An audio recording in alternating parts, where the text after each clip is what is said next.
ಇನ್ನು ಮೃತರ ಮನೆಗೆ ಬಿಜೆಪಿ ಸತ್ಯ ಶೋಧನಾ ಸಮಿತಿ ಭೇಟಿಯನ್ನ ಕೊಟ್ಟಿದೆ. ಕುಮಾರ್ ಪತ್ನಿಯಿಂದ ಮಾಹಿತಿಯನ್ನ ಸಮಿತಿ ಪಡ್ಕೊಂಡಿದೆ. ನನ್ನ ಪತಿ ಹಸು ಹುಡ್ಕೋಕೆ ಅಂತ ಹೋಗಿದ್ರು ಅಂತ ಕುಮಾರ್ ಪತ್ನಿ ಲಿಯೋ ಮಾಹಿತಿಯನ್ನ ನೀಡಿದ್ದಾರೆ. ಕತ್ತಿ ಮಚ್ಚು ಕೋವಿ ನಮ್ದಲ್ಲ ಅಂತಿರುವ ಸಹೋದರ. ಬಿಜೆಪಿ ನಾಯಕರಿಗೆ ಕುಮಾರ್ ಸಹೋದರ ಚಿನ್ನಪ್ಪ ಮಾಹಿತಿಯನ್ನ ನೀಡಿದ್ದಾರೆ. ಈ ಘಟನೆಗೆ ಸಾಕಷ್ಟು ಖಂಡನೆ ವ್ಯಕ್ತವಾಗಿತ್ತು, ಪ್ರತಿಭಟನೆ ನಡೆದಿತ್ತು. ಸರ್ಕಾರ ಮೂವರನ್ನ ಹತ್ಯೆ ಮಾಡಿದೆ ಅಂತ ಹೇಳಿ ವಿಪಕ್ಷ ಬಿಜೆಪಿಯು ಕೂಡ ಸದನದ ಒಳಗೂ ಆಕ್ರೋಶವನ್ನು ವ್ಯಕ್ತಪಡಿಸಿತ್ತು. ಅದಕ್ಕೆ ಸಂಬಂಧಪಟ್ಟಂತೆ ಖುದ್ದು ಕುಟುಂಬಸ್ಥರಿಂದಲೇ ಮಾಹಿತಿಯನ್ನು ಪಡಿಬೇಕು ಅಂತ ಹೇಳಿ ಸತ್ಯ ಶೋಧನಾ ಸಮಿತಿ ಕುಟುಂಬಸ್ಥರನ್ನ ಭೇಟಿಯಾಗಿರುವಂತಹ ದೃಶ್ಯವನ್ನ ಗಮನಿಸ್ತಾ ಇದ್ದೀರಿ. ಈ ಸಂದರ್ಭದಲ್ಲಿ ಮೃತ ಕುಮಾರ್ ಪತ್ನಿ ಲಿಯೋ ಒಂದಷ್ಟು ಮಾಹಿತಿಯನ್ನ ಬಿಜೆಪಿಯ ಸತ್ಯ ಶೋಧನಾ ಸಮಿತಿಯ ಜೊತೆಗೆ ಹಂಚಿಕೊಂಡಿದ್ದಾರೆ. ಹಾಗೆಯೇ ಅವರ ಸಹೋದರ ಏನು ಈಗ ವಶಕ್ಕೆ ಪಡೆಯಲಾಗಿದೆಯಲ್ಲ ಒಂದಷ್ಟು ವಸ್ತುಗಳು, ಕತ್ತಿ ಮಚ್ಚು ಕೋವಿ ಅಥವಾ ಸ್ಫೋಟಕ್ಕೆ ಬಳಸಿದಂತಹ ವಸ್ತುಗಳು ಅಂತ ಹೇಳ್ತಾ ಇದ್ದಾರಲ್ಲ, ಅವೆಲ್ಲವೂ ಕೂಡ ನಮ್ಮದಲ್ಲ ಅಂತ ಹೇಳ್ತಾ ಇದ್ದಾರೆ. ಮಾಹಿತಿಯನ್ನ ಕೊಡ್ತಿರುವಂತಹ ದೃಶ್ಯ ಇದು. ಬೈಲ್ಪೂರ್ತಿ ಕವದಲ್ಲಿ ಕಟ್ಕೊಂಡು ಹೊಸೂರು ಚೆಟ್ಟಲ್ಲಿ ಕಟ್ಕೊಂಡು ಎಲ್ಲ ದನ ದೊಡ್ಡಿ ಹಾಕ್ಬಿಡೋರು. ರಾಮೇಗೌಡರು ಆವಾಗ ಲಾರಿ ಮಾಡಿಕೊಂಡು ಗೊಬ್ಬರ ಹೊಡೆದ್ರು.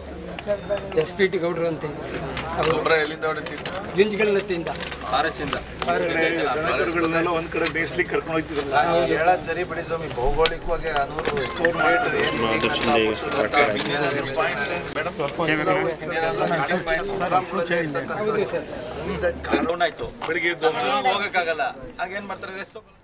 ಇನ್ನು ಕುಮಾರ್ ಅವರ ಪತ್ನಿ ಮಾತನಾಡಿದ್ದಾರೆ. ಏನ್ ಹೇಳಿದ್ದಾರೆ ಅವರು ನೋಡೋಣ. ನಿಮ್ಮ ಯಜಮಾನ್ರು ಎಲ್ಲಿ ಕೆಲಸ ಮಾಡಿದ್ರು ಅಂತ ಕೇಳಿದ್ರು. ಕೇರಳದಲ್ಲಿ ಕೆಲಸ ಮಾಡ್ತಾರೆ ಅಂತ ಉತ್ತರ ಕೊಟ್ಟೆ. ಮಕ್ಕಳು ಏನು ಅಂತಾರೆ, ಗೌರ್ಮೆಂಟಿಂದ ಏನು ಸಹಾಯ ಇದು ಮಾಡಿದ್ದಾರೆ ಅಂದರೆ ಫಾರೆಸ್ಟ್ ಡಿಪಾರ್ಟ್ಮೆಂಟಿಂದ ಯಾರು ಬಂದು ನೋಡಿಲ್ಲ ಅಂತ ಹೇಳಿದೆ. ಈಗ ಚಪ್ಪಲಿ ಕೆಲವೊಂದು ತಂದು ತೋರಿಸಿದ್ರು.